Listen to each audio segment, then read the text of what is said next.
Untold Microcosms is an incredible collaboration between 10 Latin American writers, 10 translators, 2 publishing houses, a festival, and a museum. All the diligence, research, and hard work that went into this book has culminated in a collection of essays, musings, and short fiction by 10 incredible Latin American writers. The premise is this.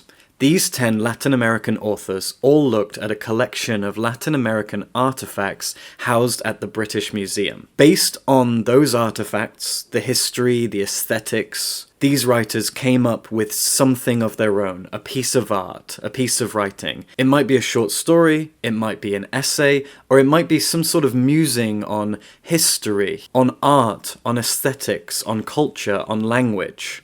There's a lot of variety in here. And last night, at the time of recording, I went to the launch of this book at the British Museum.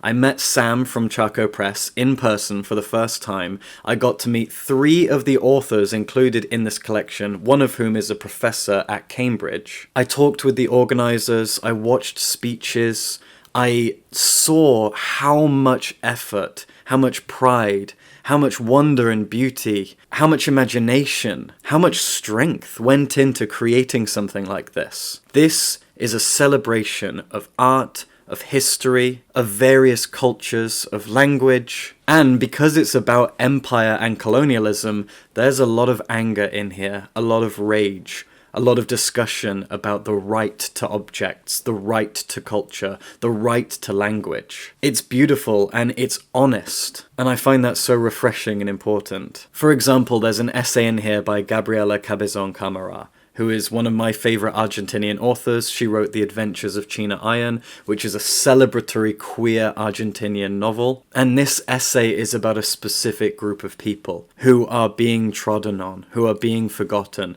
whose lives are in danger because of imperialism, because of capitalism. There's a lot of anti-capitalist, anti-imperialist stuff in here. It's beautiful, it's moving, and it really, really teaches you so much about specific small groups and cultures of people that you probably have never even heard of. I hadn't. The first story in here is by Yasnaya Elena A. Gill. It's set in the year 2173, and it is a post-apocalyptic tale about the world after climate catastrophe, after so much of the planet has flooded 150 years from now. And in this story, the protagonist is writing a letter to a colleague talking about the very concept of museums like the British Museum, talking about how strange it was that we once housed artifacts from various cultures in singular places as trophies of colonialism. Now, the irony of the British Museum celebrating something that goes against its ethos is very interesting and bold in a sense. But in this story, they refer to this era that we're in right now, this late-stage capitalist era, as the capitalist night, which I think is a fantastic phrasing. And it even says, as we know, the metropolitan museums were established as symbols of colonialist looting,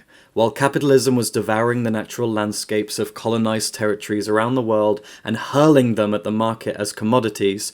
Museums were devouring objects belonging to their communities and turning them into museum objects. This is powerful, and that is a piece of fiction. The essays and musings in here that are a lot more personal are even sharper, even more scathing, and good. So they should be. This is really powerful. So you've got fiction in here to entertain you. You've got essays that will enlighten you and educate you. And you've also got something here to just respect. Everything that went into it is dazzling and important and powerful. And now we have Untold Microcosms, which I saw was on sale at the museum gift shop. It's also available in Spanish from a Spanish publisher as well. And the Hay Festival had a hand in creating this. I didn't even know that the Hay Festival, which is based in Wales, also has branches across Latin America. I had no idea. Why didn't I know that? I learned a lot. These stories are incredible. And as you can see, each story begins with an explanation about the narrative itself and the object that the writer is talking about, and then a photograph of the object that captured their imagination and spurred on this story or essay. The writers themselves are from all across Latin America, and the objects inspired them in some really interesting, fascinating, and sometimes unusual ways. These objects might be useful, practical or ceremonial, or perhaps objects that we don't fully understand. There is one brilliant musing in here about how when we frame objects like these in a museum context, we are removing the original context of them and guessing at what they might have been used for. And that guesswork actually harms the object, harms the culture, because sometimes we don't have a definitive answer as to what these things are or were or why. And guessing is an act of diminishing. I found that such a fascinating idea. Removing them from their context and not inventing but guessing at a new context is just harmful and kind of useless. I found that a really interesting approach that I had really never considered before. I had a lot to learn from these writers, and I'm so grateful to the translators, the publisher, the festival, the museum, everybody who had a hand in creating something as special as Untold Microcosms. Thank you so much to everyone who created this.